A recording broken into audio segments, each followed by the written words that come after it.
మన సిఎంఆర్ జ్యువెలరీలో శ్రావణ స్వర్ణోత్సవం అన్ని రకాల 22 క్యారెట్ హాల్మార్క్ బంగారు ఆభరణాలపై గ్రాముకు 888 రూపాయల వరకు తగ్గింపు.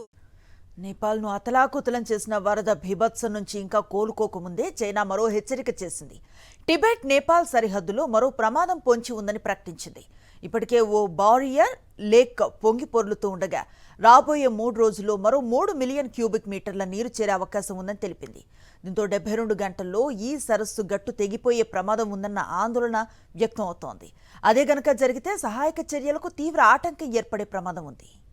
టిబెట్ నేపాల్ సరిహద్దుల్లో వరద బీభత్సం ఇంకా కొనసాగుతూనే ఉంది. భారీ మట్టి రాళ్ల చర్యలు కుప్పకూలడంతో లిండే నదిలో ఒక్కసారిగా వరద ఉప్పెన వచ్చింది. ఈ ఉప్పెన 2 నదుల మార్గంలో ఉన్న గ్రామాలు పట్టణాలను ముంచెత్తింది. భోటేకోసి త్రిశూలి నదుల వెంట విధ్వంసం సృష్టించింది. నేపాల్లో ఇప్పటికే కనీసం 200 మందికి పైగా ప్రాణాలు కోల్పోగా వందలాది మంది గల్లంతయ్యారు. ఇళ్లు, రహదారులు, విద్యుత్ ప్రాజెక్టులు వరద ప్రవాహంలో కొట్టుకుపోయాయి. ఇదే సమయంలో టిబెట్ వైపు కూడా భారీ నష్టం జరిగింది. చైనా ప్రభుత్వ మీడియా సీసీటీవీ ప్రకారం టిబెట్లో 558 మంది ఆచూకీ లేకుండా పోయారు. లిండే నదిలోకి మట్టి రాళ్ల గోడ కూలిపోవడంతో భారీ వరద ఉప్పెన ఏర్పడింది. ఈ ఘటనలో కనీసం 3 మరణించినట్లు చైనా అధికారిక మీడియా వెల్లడించింది.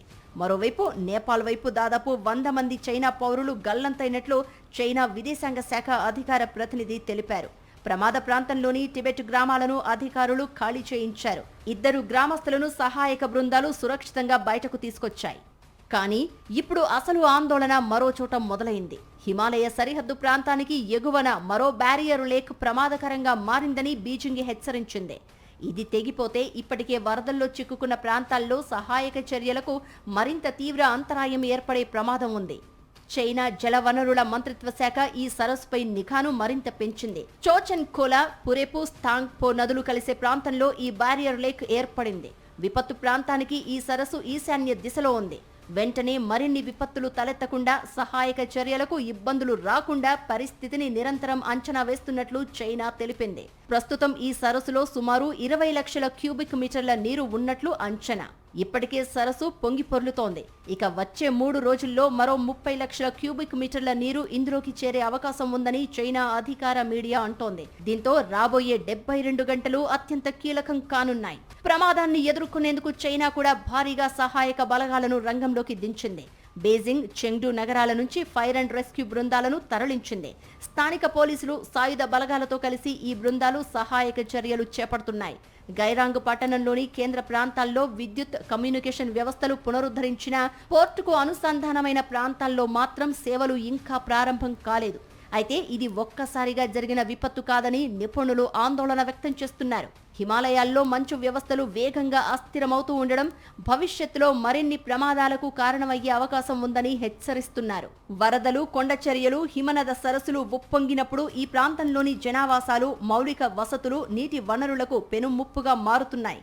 గత ఏడాది ఆగస్టులోనూ టిబెట్లో ఇలాంటి ఫ్లాష్ ఫ్లడ్ సంభవించింది. అధిక ఉష్ణోగ్రతల కారణంగా ఓ హిమనది సరస్సు పొంగి పొర్లడంతో 9 మంది ప్రాణాలు కోల్పోయారు.